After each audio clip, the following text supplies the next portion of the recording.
超星群破有坤，地财司破瑞宣，破瑞宣，彭敬轩，彭伟汉，彭宝华，巫凤玲，张友娘，巫美芳，林秀珍，洪建旭，张英生，李水庆，单一信，单一命，洪思宁、洪嫣宁、洪俊志、卢楚珍、陈雅文、柯文志、陈美美、董翠娥、尤小杰、董明杰、黄月云、李欣怡、福志凤、施有义、施丰豪、施冰红、李丽丽、魏之凤、钟佩田、谢宗辉、谢霆锋、刘秀妹。May their obstacles be cleared. May they attain bliss and happiness. Now, dedication to the deceased.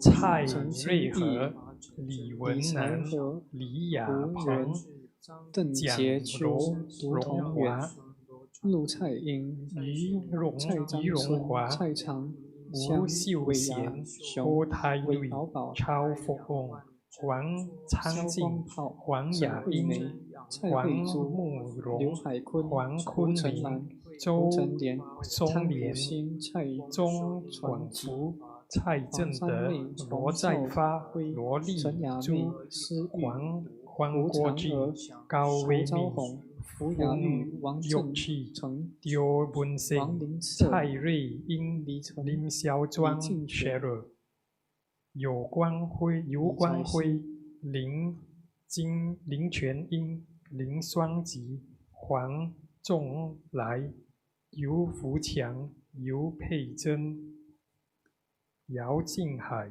陈景春。May they be either be born in the happy realm, obtain a human life of leisure and opportunity, meet excellent teachers and learn the Buddha's teachings, or be reborn in the pure land and attain enlightenment. Okay, so let's do dedication together. Let's recite together. May these profound merits and virtues be dedicated to all sentient beings. May we eliminate all karmic obstacles and may all attain enlightenment. Okay, so this is the end of the prayers. Do join us again at 9 p.m. for Ven Talk, where tonight I'll be sharing more on who is who in Buddhism. See you later.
Hello. Okay, so today is a very special event talk. I think it's more special for me than it is for you guys because I'm right here live with Fazi. Okay, this is not planned to be because I had something to do. So I think it's my virtuous karma that came into fruition where I'm able to sit beside Pensi Fazi over here. So today our topic is who is who in Buddhism Part 2. Alright, so can we thank Pensi Fazi for giving us more information about the various characters in the Buddhist cosmology. Yeah. Good evening, everybody, and welcome Joshua to BW Monastery live here at level 4. Yeah, so we are very glad that because the virus situation has actually improved, okay, so the monastery is also gradually opening up. Yeah, so today we will have Joshua together with me here live, yeah, to share with you all more about who is who in Buddhism. So for tonight, what I will do is first I'm going to introduce Medicine Buddha. So during the puja earlier, we recite the Medicine Buddha Sutra as well as recite his mantra. Okay, so in Chinese Buddhism, actually, Medicine Buddha, how we know about Medicine Buddha is really from the Medicine Buddha Sutra. And why is he known as the king of Medicine Buddha is really because in this sutra, he made 12 vows, okay, to help sentient beings. Okay, so let us take a closer look. Okay, so we have introduced this in our previous session. The Medicine Buddha, actually his first name is Medicine Master and King of Lapis Lazuli Light Buddha. And the way that we can identify his statue, his image is that he's holding a pagoda. Okay, and then he's from the Eastern Pure Land. Eastern Pure Land. Yeah, so as I mentioned earlier, he made 12 vows to help living beings who have sickness, obstacles, and problems with material possessions and spiritual practice. Okay, so what we know about him comes, in Chinese Buddhism, comes from the Sutra of Medicine Buddha. In Chinese, it's called 药师琉璃光如来本愿功德经. So the sutra actually started off like this. Okay, if you look at the PowerPoint slide, okay, thus have I heard. Once Buddha Shakyamuni, the world-honored one, was traveling throughout the various lands to teach and convert the people. Then, when he arrived in Vaisali, he rested under the tree of music, accompanied by 8,000 great bhikkhus. Bhikkhus are monks. And also an immeasurably great assembly, including 36,000 great bodhisattvas, as well as kings, great ministers, Brahmins, laymen, and women, and the 8 types of divinities and other human and non-human beings. So you can see there is a very great assembly. Okay, and all of them were waiting for the Buddha to teach. Okay, and then Manjushri Bodhisattva, which I think we have also introduced in our previous session. Okay, yeah, so he received blessings from the Buddha. Okay, so here it says receiving the awesome spiritual power of the Buddha. So he received the blessings from the Buddha and then he was inspired.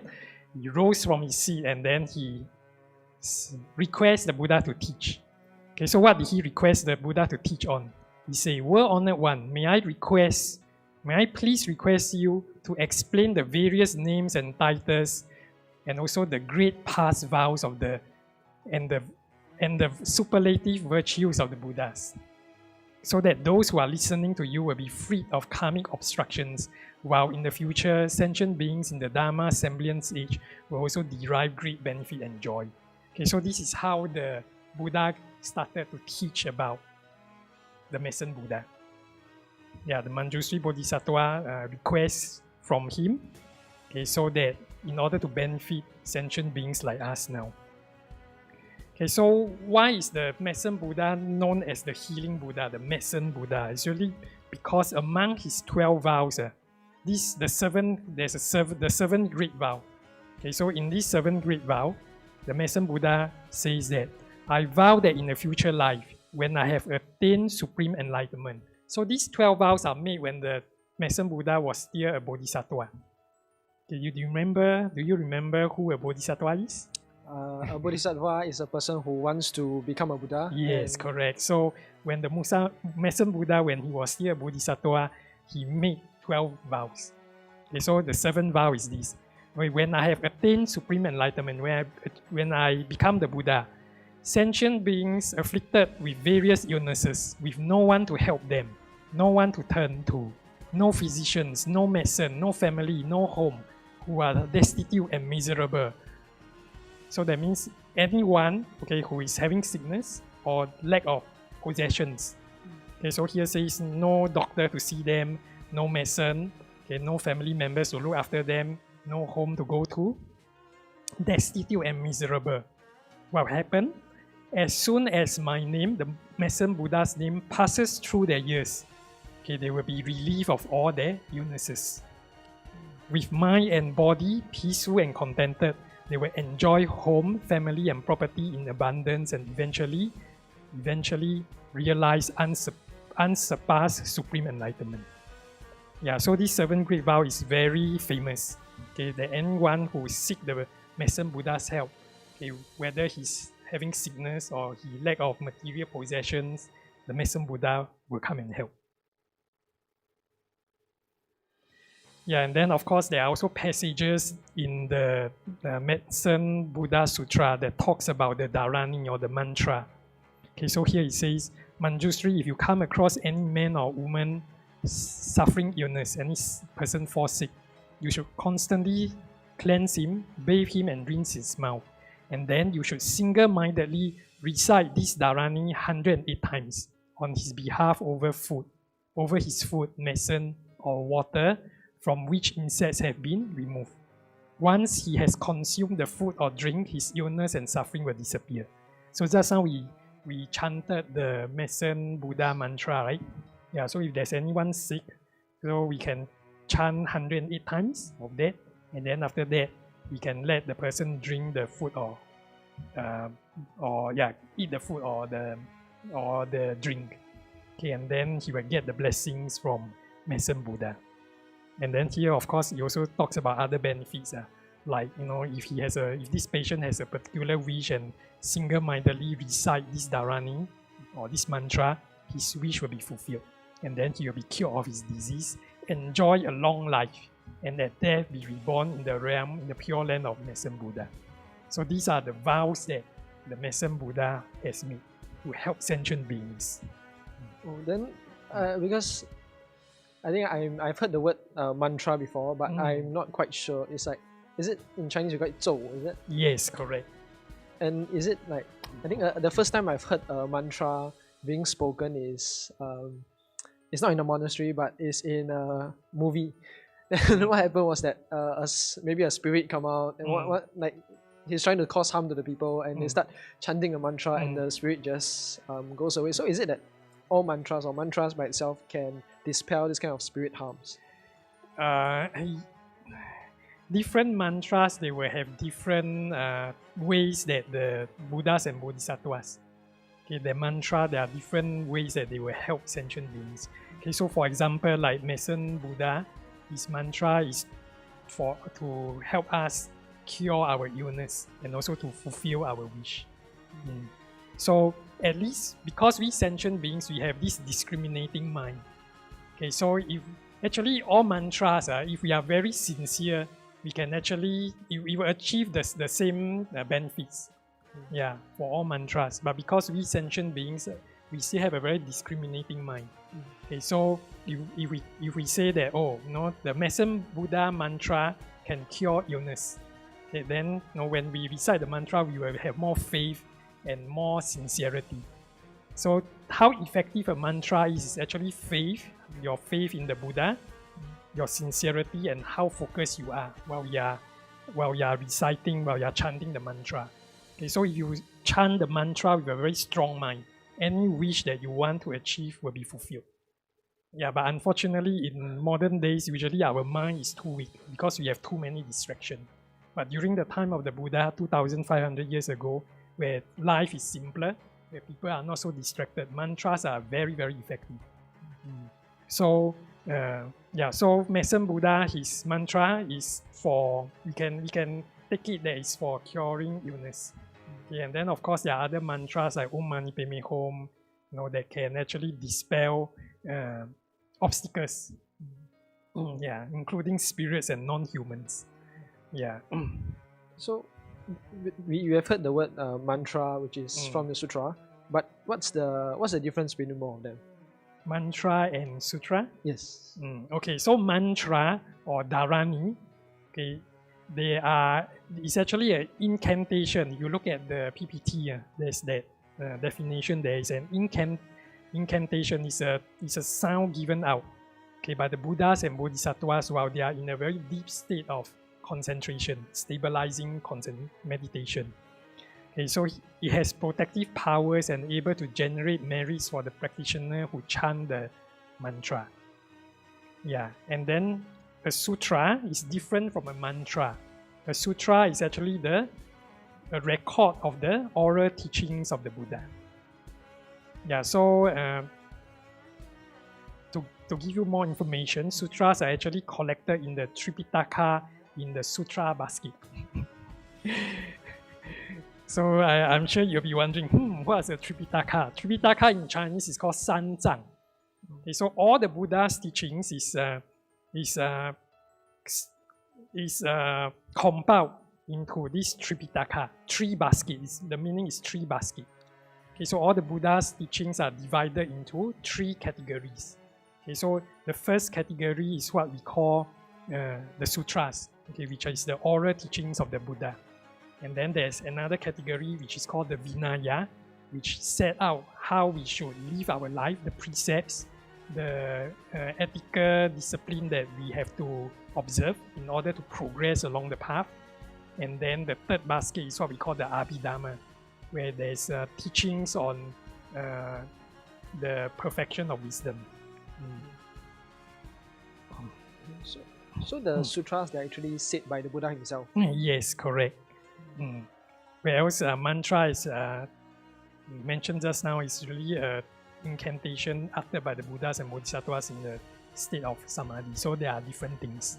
So it's quite amazing that right now we are actually reading something that the Buddha has spoken from his own mouth. Yes.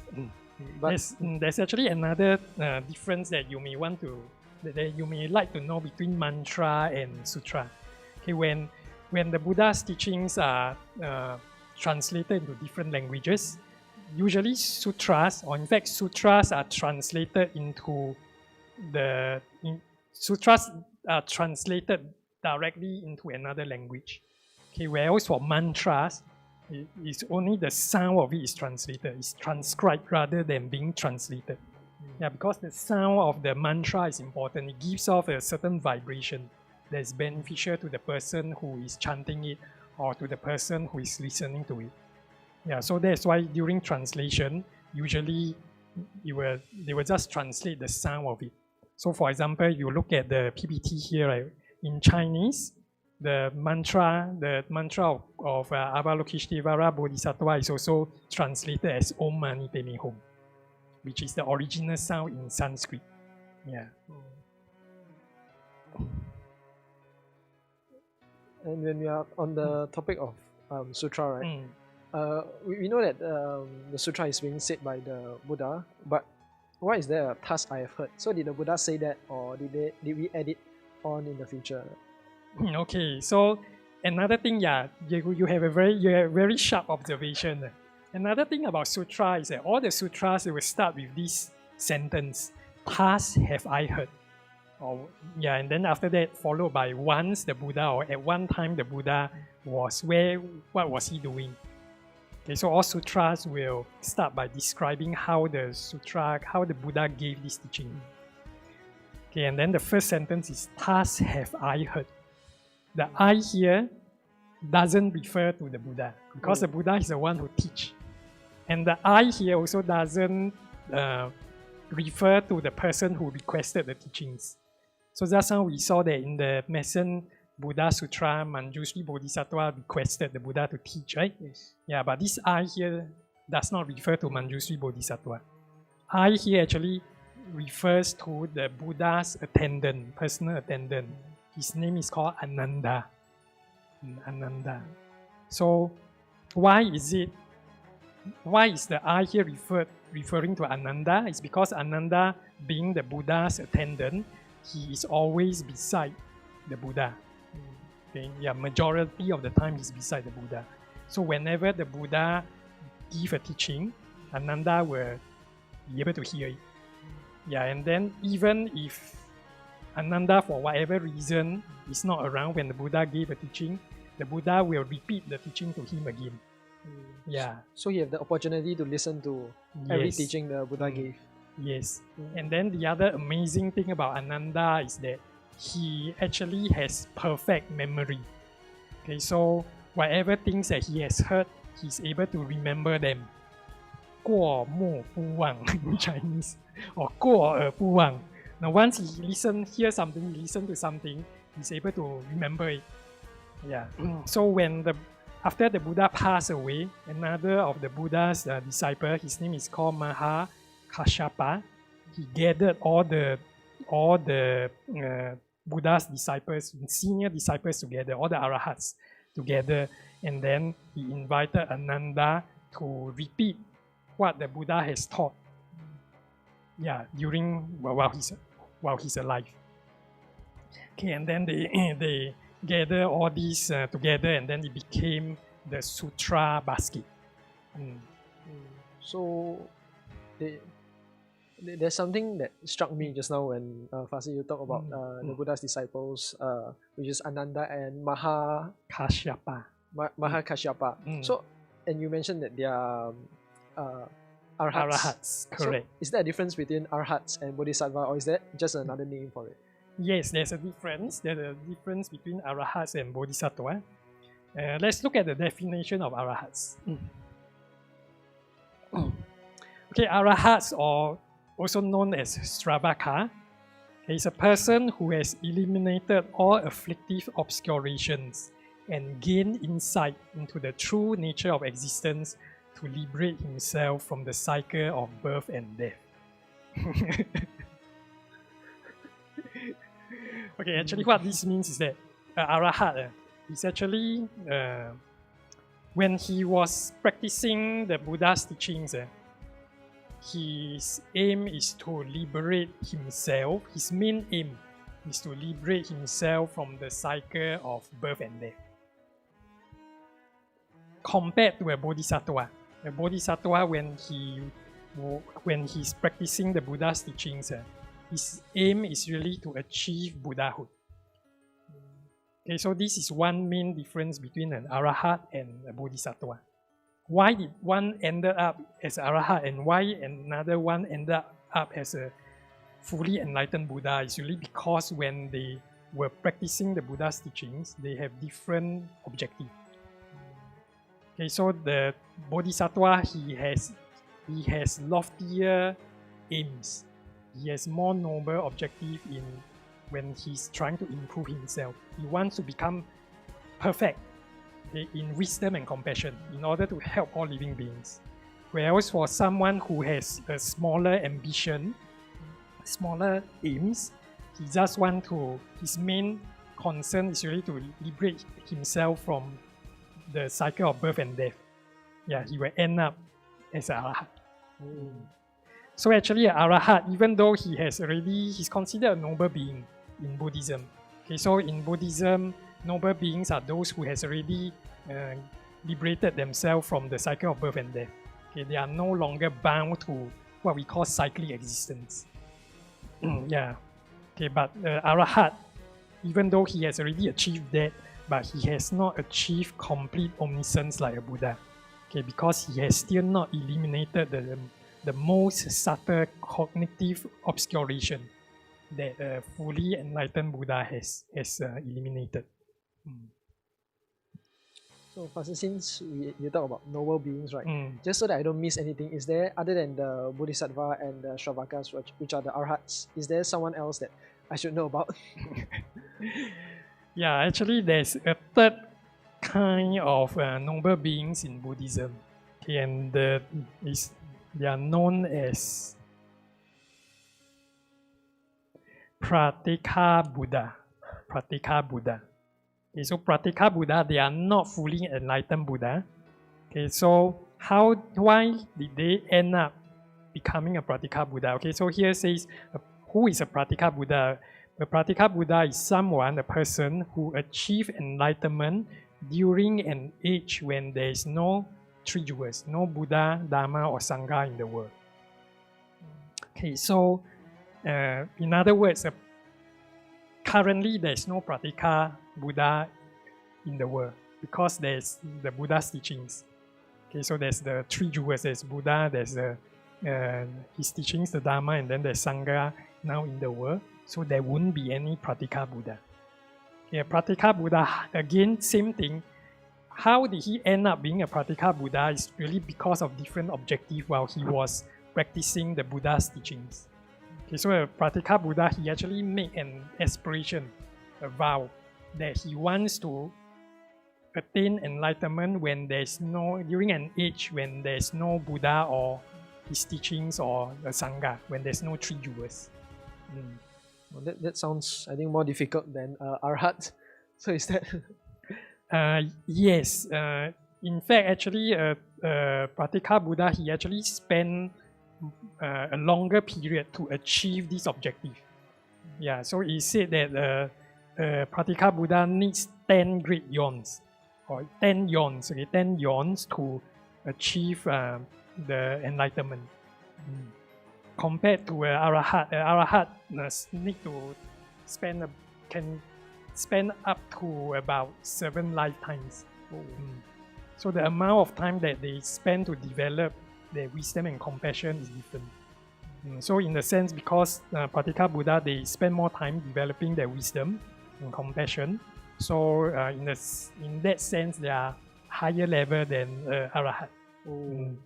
But like an Arahat, they have not achieved complete omniscience. They have not achieved 100% perfect compassion and wisdom. Yeah. So like Arahat, they have not eliminated the most subtle cognitive obscuration like a fully enlightened Buddha. So, Pastor, just now you talked about Ananda and Mahakashyapa. Yes. I pronounced that correctly. And so both of them, they are Arhats. Correct. Yes. So, is there any other? I think I've heard other names like I don't know his English name or his original name, Mu Jianlian Zunze, who is I think a lot of stories when I heard during the 7 month. It's about him. So, are there any more students of the Buddhas that are more famous or popular? Yes. Let me introduce some of the more well-known disciples of the Buddhas who are Arahats. Okay, so just now we have I've talked about Ananda, who is the Buddha's personal attendant, and then we have also mentioned Mahakashyapa, who compiled the Buddha's teachings after the Buddha passed away.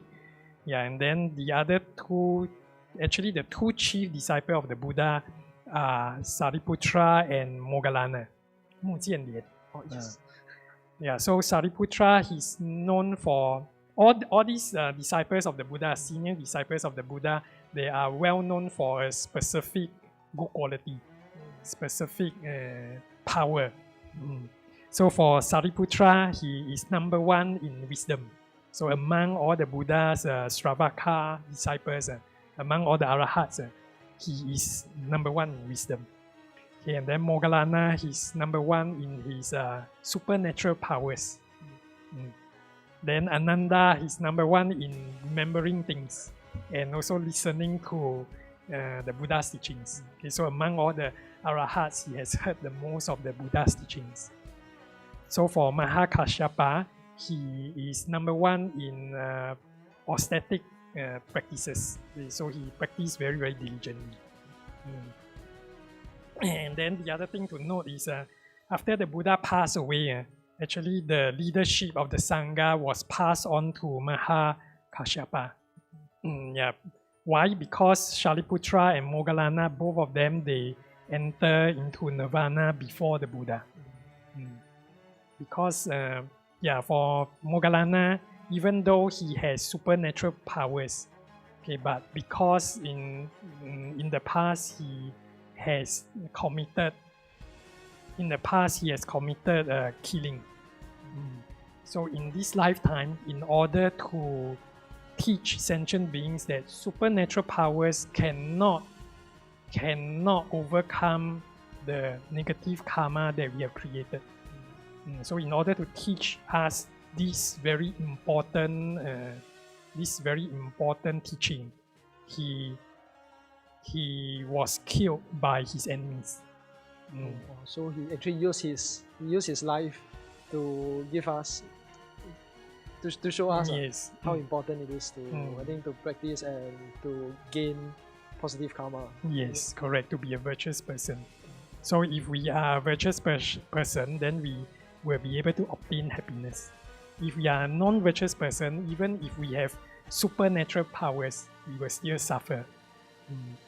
In fact, there's another very famous story about Moggallana, and that's really related to the 7th month. Because Moggallana, his mother was reborn into the hungry ghost realm. So when Moggallana used after his mother passed away, Moggallana used his supernatural powers to find out where his mother was reborn in. And then to his horror, he found his mother reborn as a hungry ghost. So in the hungry ghost realms, the sentient beings there, even if they can find food, the food, because of their negative karma, the power of the negative karma, the food will turn into something inedible. Yeah, but Moggallana, because he has natural powers, he used his natural powers to make food appear for the mother. But when his mother stretched out her hand to touch the food, all the food turned into burning coal, burning fire. It's because of a karma. Yes. So from this, Moggallana also learned a very strong lesson that supernatural powers cannot negate the effect of negative karma. So is it just because he's an arhat, or all even the Buddha's supernatural powers are not able to? Yes, that's right. Even if you are Buddha, you are still subjected to the law of cause and effect, the law of karma. But of course, for a Buddha, because he has perfect wisdom, so he's able to avoid all the actions that will cause suffering. So the Buddha has zero suffering, zero negative karma, because he's wise enough to know what are the actions that he must avoid, that will bring suffering that he must avoid. So it's prevention rather than cure. Correct. So Moggallana passed away before the Buddha, and then also Sariputra, when he learned that the Buddha was going to pass away, he was so sad. He said that he cannot bear to see the Buddha pass away, so he decided to pass away first. He decided to enter Nirvana first. So both the Buddha's two chief disciples passed away before the Buddha. So that's why when the Buddha passed away, the leadership of the Sangha was handed over to Mahakashyapa, who gathered all the Arahats together and then compiled all the Buddha's teachings.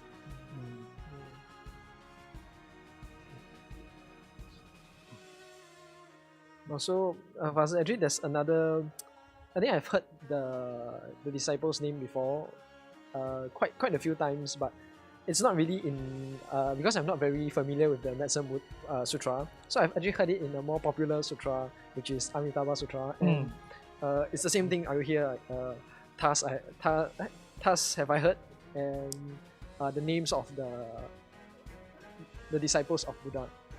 Yes. So, but there's another thing about Amitabha is that we always have the feeling that Amitabha is only for like our dead relatives or when we are dead. But I think after these few sessions, right, I found out that actually a lot of things that I feel are not really true. Yeah, I feel, then it's only my feeling. It's like those kind of I think, then people will say think again. So is there something so did I misunderstand Amitabha? In Chinese Buddhism, actually, yeah, you're right. In Chinese Buddhism, Chinese Buddhists associate Amitabha Buddha with the dead. Again, because Amitabha Buddha, while he was still a bodhisattva, he made vows, and he made 48 of them to help sentient beings after he achieved Buddhahood. after he become a Buddha, how he wants to help sentient beings. Okay, so in Chinese Buddhism, the main source of how we get to know Amitabha Buddha is from the three Pure Land Sutra. Yeah, so these three Pure Land Sutra, one of them is what we call the Amitabha Sutra. And then the other one, the larger Amitabha Sutra, talks about his 48 vows. Okay, so let me introduce to you Amitabha Sutra, the shorter version, or the shorter Amitabha Sutra.